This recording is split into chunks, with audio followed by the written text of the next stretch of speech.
Friends, life ಒಳಗೆ ಹೋಗ್ಲಿ ಬಿಡು ಅನ್ನುವಂತ ಮನೋಭಾವನ ಮಕ್ಕಳ ಹತ್ರ ಬೆಳೆಸೋದು ತುಂಬಾ ಅವಶ್ಯಕತೆ ಇದೆ ಅಂತ ನನಗನ್ಸುತ್ತೆ. ಯಾಕಂದ್ರೆ ಇವತ್ತಿನ ಯಂಗ್ ಮಕ್ಕಳು ಏನೋ ಒಂದು ನೀಟ್ ಎಕ್ಸಾಮ್ ಓದ್ಬೇಕು ಅಂತ ಹೋಗಿ ಯಾವಾಗ ಫೇಲ್ ಆಗ್ತಾರೆ, ಈ ಸೊಸೈಟಿನ ಫೇಸ್ ಮಾಡ್ಲಿಕ್ಕಾಗದೆ ಪಾಲಕರ ಪ್ರೆಷರ್ಗೆ ಇವತ್ತು ಆತ್ಮಹತ್ಯೆಗೆ ಶರಣಾಗ್ತಾ ಇರೋದನ್ನ ನಾವು ಕಾಣ್ತೀವಿ. ಆದ್ರಿಂದ ಇವತ್ತು ರಿಲೇಶನ್ಶಿಪ್ ಗಳಲ್ಲಿ ಫೇಲ್ಯೂರ್ ಆಗ್ಬೋದು, ಇವತ್ತು ಎಕ್ಸಾಮ್ ಗಳಲ್ಲಿ ಫೇಲ್ಯೂರ್ ಆಗ್ಬೋದು, ಅಥವಾ ನಾವು ಯಾರನ್ನು ನಮ್ದವರು ನಮ್ಗೆ ಮೋಸ ಮಾಡ್ಬೋದು. ಇಂಥ ಒಂದು ಸಂದರ್ಭದಲ್ಲಿ ಹೋಗ್ಲಿ ಬಿಡು ಅನ್ನುವಂತ ಒಂದು ಮನೋಭಾವನ ನನಗನ್ಸುತ್ತೆ ಪೇರೆಂಟ್ಸ್ ಆದವರು ಈ ಸಮಾಜದೊಳಗೆ ಪ್ರತಿಯೊಬ್ರು ಕೂಡ ಈ ಮನೋಭಾವ ಬೆಳೆಸಬೇಕು. ಆ ಬೆಳೆಸಲಿಕ್ಕೆ ನಾವೆಲ್ಲರೂ ಕೂಡ ನಮ್ಗಿಂತನೂ ಯಂಗ್ಸ್ಟರ್ಸ್ ಯಾರಿದ್ದಾರೆ ಅವ್ರ ಹತ್ರ ಈ ಮನೋಭಾವನ ಬೆಳೆಸಲಿಕ್ಕೆ ಪ್ರಯತ್ನ ಮಾಡಬೇಕು. ಉದಾಹರಣೆಗೆ ಹೇಳಬೇಕು ಅಂದ್ರೆ ನೋಡಿ, ನಮ್ಮ ಶಿಕ್ಷಣ ವ್ಯವಸ್ಥೆ ನಮ್ಗೆ ಇದಕ್ಕೆ ಹೆಲ್ಪ್ ಮಾಡ್ತಾ ಇಲ್ಲ ಅಂತ ನನಗನ್ಸುತ್ತೆ. ಹೋಗ್ಲಿ ಬಿಡು ಅನ್ನುವಂತ ಮನೋಭಾವಕ್ಕೆ ನಾನೊಂದು ಎಕ್ಸಾಂಪಲ್ ಕೊಟ್ಟು ನಿಮ್ಗೆ ಹೇಳ್ಬೇಕು ಅಂದ್ರೆ, ಫಾರ್ ಎಕ್ಸಾಂಪಲ್ ಯಾರೋ ಒಬ್ಬ ಯಂಗ್ ಹುಡುಗ 18 ವರ್ಷನೋ 20 ವರ್ಷನೋ ಇರುವಂತ ಒಬ್ಬ ಹುಡುಗ ಹೋಗ್ಬಿಟ್ಟು ಅವರ ಒಂದು ಸ್ಕೂಲ್ನಲ್ಲೋ ಕಾಲೇಜ್ನಲ್ಲಿ ಇರುವಂತ ಒಬ್ಬ ಹುಡುಗಿನ ಇಷ್ಟಪಡ್ತಾನೆ ಅಂತ ತಿಳ್ಕೊಳ್ರಿ. ಆ ಇಷ್ಟಪಟ್ಟಂತ ಸಂದರ್ಭದೊಳಗೆ ಅವನು ಯಾರ ಮುಂದೆ ಇದನ್ನ ಹೇಳ್ಕೋಬೇಕು? ಒಂದು, friends is the first person. Okay, normally ಎಲ್ಲರಿಗೂ ಫ್ರೆಂಡ್ಸ್ ಇರ್ತಾರೆ, ಅವ್ರ ಮುಂದೆ ಹೇಳ್ಕೊಂಡಾಗ ಬಹಳಷ್ಟು ಸರ್ತಿ ನಮ್ಗೆ ಮಿಸ್ಗೈಡ್ ಮಾಡುವಂತ ಒಂದು ಚಾನ್ಸಸ್ ಇರ್ತವೆ. ಫಾರ್ ಎಕ್ಸಾಂಪಲ್, ಆ ಹುಡುಗಿ ಸುಮ್ನೆ ಹೋಗ್ತಿರ್ಬೇಕಾದ್ರೆ ಇವರು ಫ್ರೆಂಡ್ಸ್ ಇದ್ದವರು ಹೇಳ್ತಾರೆ, ನೋಡು ನಿನ್ನನ್ನೇ ನೋಡ್ತಿದ್ದಾರೆ, ಅವಳು ಹೊಳ್ಳಿ ಮುಳ್ಳಿ ನಿನ್ನನ್ನೇ ನೋಡ್ತಿದ್ದಾಳೆ ಅಂತ ಹೇಳ್ತಾರೆ. ಸೊ ಅಲ್ಲಿಗೆ ಆ ಫ್ರೆಂಡ್ಸ್ ಕೂತು ಆ ಹುಡುಗನ ಜೀವನನ ಅರ್ಧಂಬರ್ಧ ಹಾಳು ಮಾಡ್ತಾರೆ.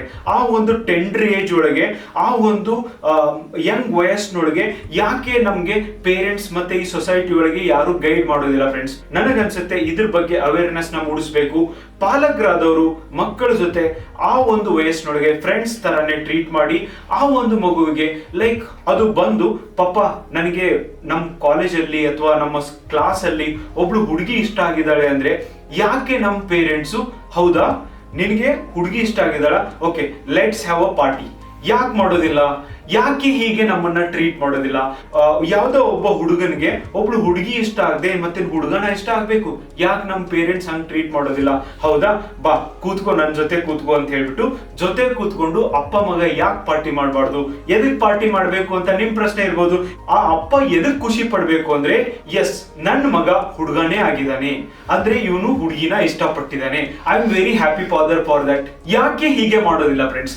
ಯಂಗ್ಸ್ಟರ್ಸ್ಗೆ ಅವನು ಲವ್ ಒಳಗೆ ಸಕ್ಸಸ್ಫುಲ್ ಆಗ್ತಾನೋ ಫೇಲ್ಯೂರ್ ಆಗ್ತಾನೋ ದಟ್ ಈಸ್ ಸೆಕೆಂಡರಿ.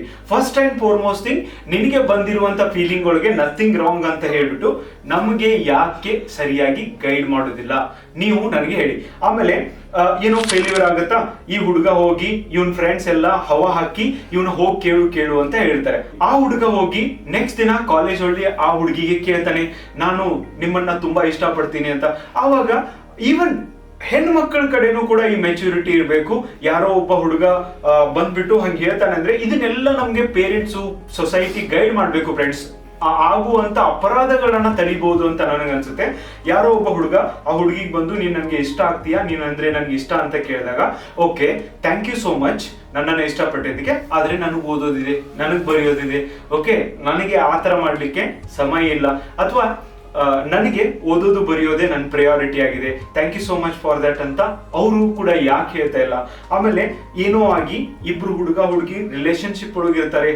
ಆವಾಗ ಏನಾದ್ರೂ ಆ ಹುಡುಗಿಗೆ ಏನೋ ಸಮಸ್ಯೆ ಬಂದು ಅಥವಾ ಹುಡುಗನಿಗೆ ಸಮಸ್ಯೆ ಬಂದು ಇಬ್ರು ಬೇರೆ ಬೇರೆ ಆಗುವಂತ ಸಂದರ್ಭ ಬಂದಾಗ, ಒಂದು ಒಬ್ರು ಯಾರೋ ಸೂಸೈಡ್ ಮಾಡ್ಕೋತಾರೆ, ಇಲ್ಲ ಅಂದ್ರೆ ಒಬ್ರು ಇನ್ನೊಬ್ಬರನ್ನ ಮರ್ಡರ್ ಮಾಡ್ಬೇಕು, ಅಥವಾ ಒಬ್ರು ಇನ್ನೊಬ್ಬರನ್ನ ಅವ್ರ ಫೋಟೋ ಯೂಸ್ ಮಾಡಿ ಅವ್ರ ವಿಡಿಯೋ ಯೂಸ್ ಮಾಡಿ ಅವ್ರ ಹೆಸರು ಕೆಡಿಸ್ಬೇಕು ಅಂತ ಯಾಕೆ ಈ ತರದ ಒಂದು ಕೆಟ್ಟ ಆಲೋಚನೆ ಯಂಗ್ಸ್ಟರ್ಸ್ ಹತ್ರ ಬರ್ತಿದಾವೆ?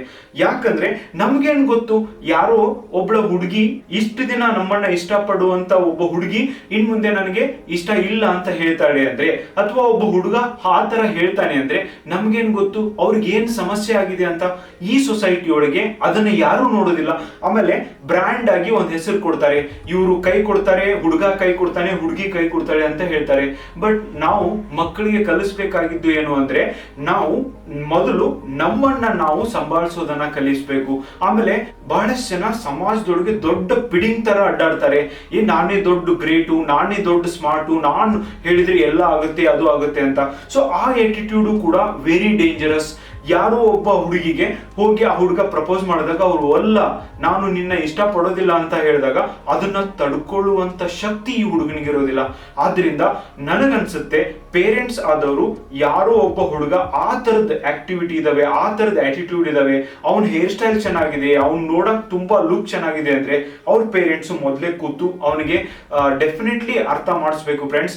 ಅವನ ಹೇರ್ ಆ ತರ ಇರಕ್ಕೆ, ಅವನು ಹ್ಯಾಂಡ್ಸಮ್ ಆಗಿರೋಕೆ, ಅವನ ಅಷ್ಟು ಹೈಟ್ ಆಗ್ಲಿಕ್ಕೆ ನಿಜವಾಗ್ಲೂ ಆ ಹುಡುಗ ಕಾರಣ ಅಲ್ಲ, ಅವರ ಜೀನ್ಸ್ ಕಾರಣ.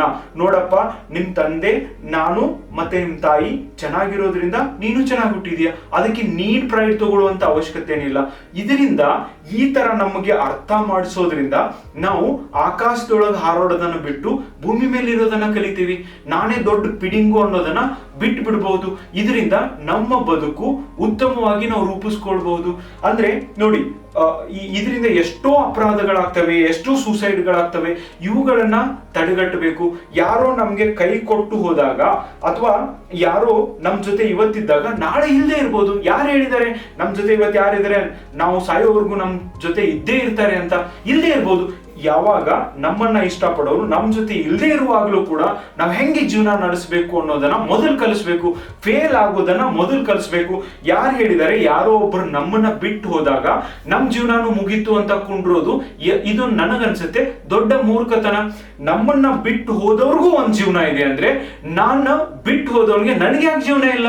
ಓಕೆ, ಈ ತರ ವಿಚಾರ ಮಾಡೋದನ್ನ ಮಕ್ಕಳಿಗೆ ಕಲಿಸಿದಾಗ ಅವ್ರು ಡಿಪ್ರೆಷನ್ಗೆ ಹೋಗೋದಿಲ್ಲ.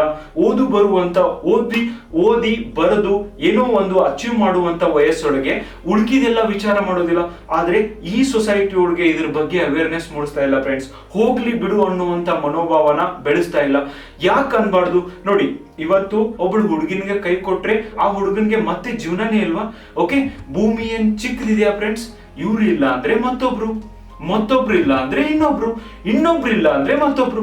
ಸೊ ಭೂಮಿ ಮೇಲೆ ಈ ತರ ವ್ಯಕ್ತಿಗಳು ಏನಾದ್ರೂ ಕಡಿಮೆ ಸಿಗ್ತಾರಾ ನಿಮ್ಗೆ? ಸೊ ಆದ್ರಿಂದ ಮಕ್ಕಳಿಗೆ ಯಾವತ್ತೂ ಕೂಡ ಹೋಗ್ಲಿ ಬಿಡು ಅನ್ನುವಂತ ಮನೋಭಾವನ, ಮತ್ತೆ ನಾವು ಯಾವಾಗ ಅನ್ಸಕ್ಸಸ್ಫುಲ್ ಆಗ್ತೀವಿ, ನಾವು ಯಾವಾಗ ಫೇಲ್ಯೂರ್ ಆಗ್ತೀವಿ, ಅವಾಗ ನಮ್ಮ ಪೇರೆಂಟ್ಸ್, ನಮ್ಮ ಸಮಾಜ ನಮ್ ಜೊತೆ ಇದ್ದಾಗ ಐ ಥಿಂಕ್ ಮೆಂಟಲ್ ಹೆಲ್ತ್ ಅನ್ನುವಂತ ವಿಷಯ ಏನ್ ಬರುತ್ತೆ, ಇದನ್ನ ತುಂಬಾ ಚೆನ್ನಾಗಿ ನಾವು ಮ್ಯಾನೇಜ್ ಮಾಡಬಹುದು. ಇದರಿಂದ ಎಷ್ಟೋ ಜೀವಗಳನ್ನ ನಾವು ಸೇವ್ ಮಾಡಬಹುದು. ಬಿಕಾಸ್ ಲೈಫ್ ಒಳಗೆ ನೋಡಿ, ಇವತ್ತಿದ್ದಂಗೆ ನಾಳೆ ಇರೋದಿಲ್ಲ, ನಾಳೆ ಇದ್ದಂಗೆ ನಾಡಿದಿರೋದಿಲ್ಲ. ಹಾಗಾಗಿ ಬಂದಿರುವ ಹಾಗೆ, ಲೈಫ್ ಬರುವ ಹಾಗೆ ಸ್ವೀಕರಿಸೋದನ್ನ ಮಕ್ಕಳಿಗೆ ಕಲಿಸಿದಾಗ ಅನೇಕ ಸಮಸ್ಯೆಗಳಿಗೆ ನಾವು ಪರಿಹಾರವನ್ನು ಕಂಡ್ಕೋಬಹುದು. ಬಟ್ ಇದನ್ನ ಯಾರು ಮಾಡೋದಿಲ್ಲ. ಒಂದು, ನಿನ್ ಜೀವನನೇ ಹಿಂಗೆ, ನಿನ್ನ ಹಣೆ ಬರನೇ ಹಿಂಗೆ.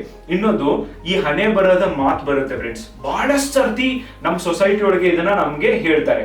ನೀವು ನೋಡಿ, ಯಾವಾಗ ನೀವು ಸಕ್ಸಸ್ಫುಲ್ ಆಗ್ತಿರೋ ಅವಾಗ ಯಾರಾದ್ರೂ ಅಂದಿದ್ದನ್ನ ಕೇಳಿದಿರಾ? ನಿನ್ನ ಹಣೆ ಬರಹ ಬಹಳ ಚೆನ್ನಾಗಿತ್ತು ಅದಕ್ಕೆ ಆಯ್ತು ಅಂತ ಅಂದಿದ್ದನ್ನ ಕೇಳಿದಿರಾ? ನೋ.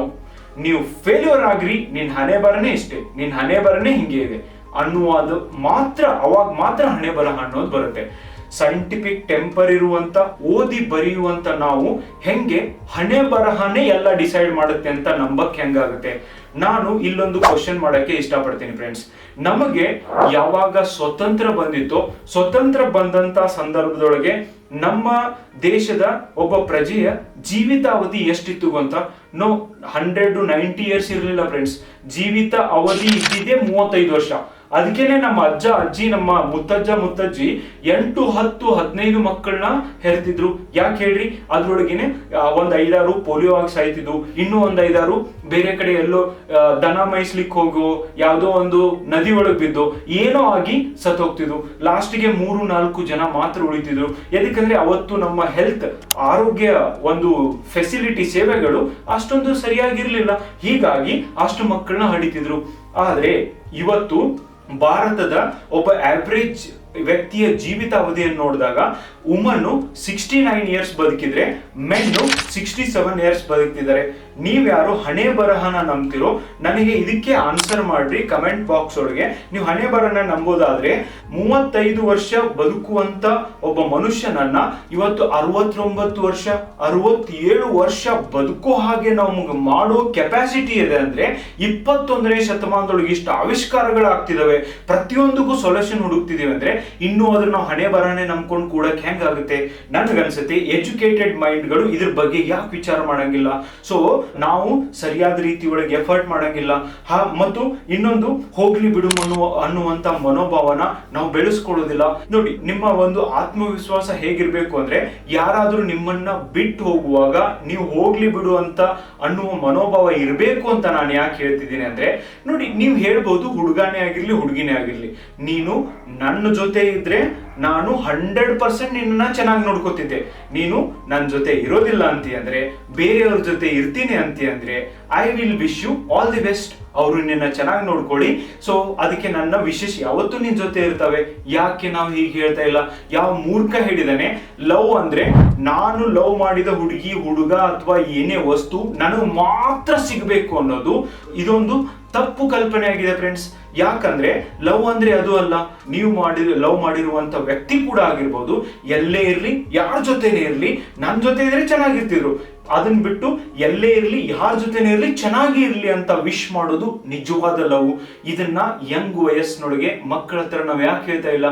ಸೊ ಈ ತರ ಒಂದು ಮಕ್ಕಳಿಗೆ ಸೋಲೋದನ್ನ ನಾವು ಕಲಿಸಿದಾಗ, ಆ ತರ ಆದಾಗ್ಲೂ ಕೂಡ ಅದನ್ನ ಹೆಂಗ್ ಮ್ಯಾನೇಜ್ ಮಾಡಬೇಕು ಅನ್ನೋದನ್ನ ಕಲಿಸಿದಾಗ ಅವ್ರ ಲೈಫ್ ಬ್ಯೂಟಿಫುಲ್ ಆಗುತ್ತೆ ಅಂತ ನನಗನ್ಸುತ್ತೆ. ನಿಮಗೆ ಏನನ್ಸುತ್ತೆ ಫ್ರೆಂಡ್ಸ್? ಈ ವಿಡಿಯೋದ ಬಗ್ಗೆ ನಿಮ್ಮ ಅನಿಸಿಕೆಯನ್ನ ತಿಳಿಸಿ.